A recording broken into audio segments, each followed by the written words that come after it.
حامد ومصلی اما بعد بچوں کو روزہ کا عادی بنانے میں والدین کا کردار۔ اسلامی بھائیوں، نابالغ بچے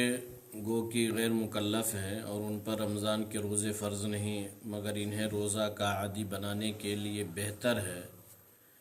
کہ 7-8 برس کے بچوں سے بھی کبھی کبھار روزہ رکھوایا جائے۔ روزہ رکھنے پر ان کی حوصلہ افزائی کی جائے اور انہیں انعام و اکرام سے نوازا جائے۔ اس کا فائدہ یہ ہوگا کہ وہ بچپن ہی سے اس اہم فریضہ کے عادی ہو جائیں گے اور بلوغت کے بعد روزہ ان کے لیے مشکل نہیں ہوگا۔ نماز کے بارے میں بھی اللہ کے رسول صلی اللہ علیہ وسلم کا یہی ارشاد ہے، جب بچے 7 برس کے ہو جائیں تو انہیں نماز پڑھنے کا حکم دو، اور جب وہ 10 برس کے ہو جائیں تو نماز چھوڑنے پر ان کی پٹائی کرو۔ یہاں بھی مقصد تربیت ہے کہ بچپن ہی سے نماز جیسی اہم عبادت کی اہمیت ان کے دل میں بیٹھ جائے اور وہ اس کے عادی بن جائیں کہ بڑے ہونے پر اس فریضہ سے غافل نہ ہونے پائیں۔ صحابہ کرام رضی اللہ عنہم کے بارے میں حدیث و سیرت کی کتابوں میں مذکور ہے کہ حضرات اپنے چھوٹے بچوں سے بھی روزہ رکھواتے تھے اور ان کو بہلانے کے لیے کھلونے رکھتے تھے کہ جب یہ بھوک سے بے قرار ہو کر روتے اور کھانا پانی طلب کرتے تو انہیں کھلونے دے کر ان کی توجہ کھیل کود کی طرف پھیر دیتے تھے۔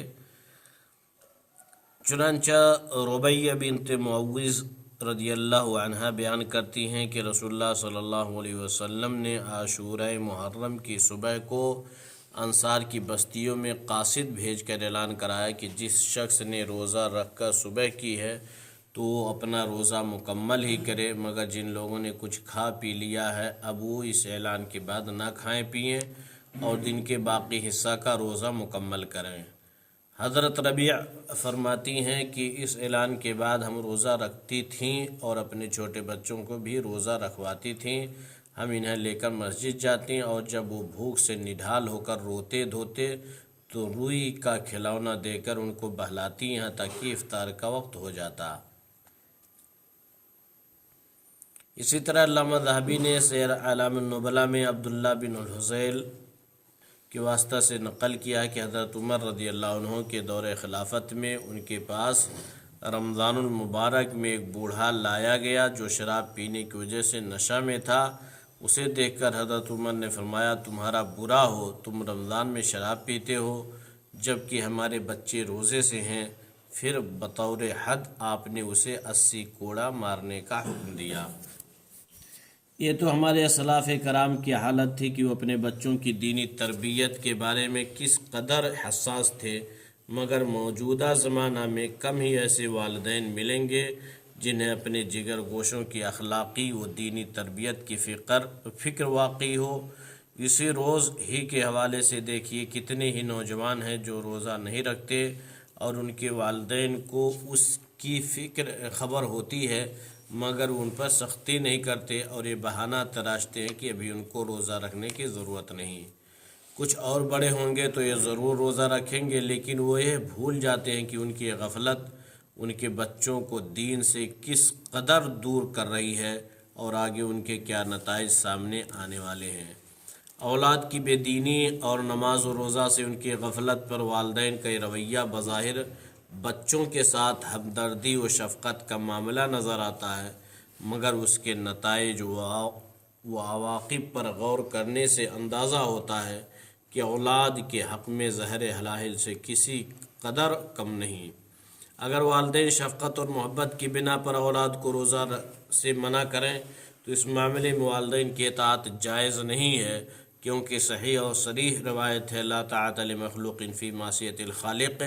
یعنی جس بات میں اللہ کی نافرمانی ہو اس میں کسی مخلوق کی اطاعت جائز نہیں ہے۔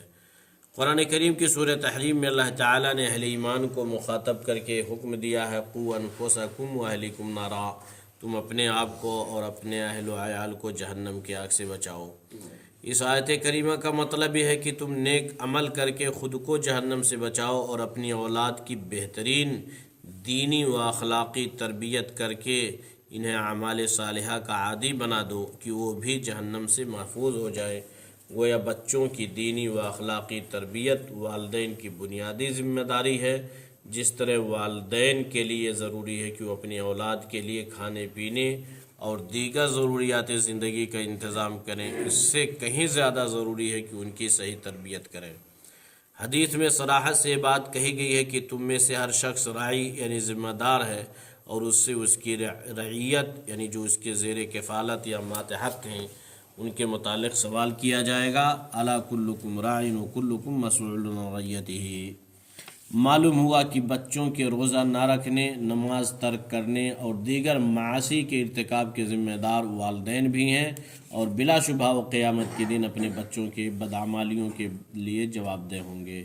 اس لیے مسلمانوں کو چاہیے کہ وہ اپنے بچوں کی تربیت کی فکر کریں،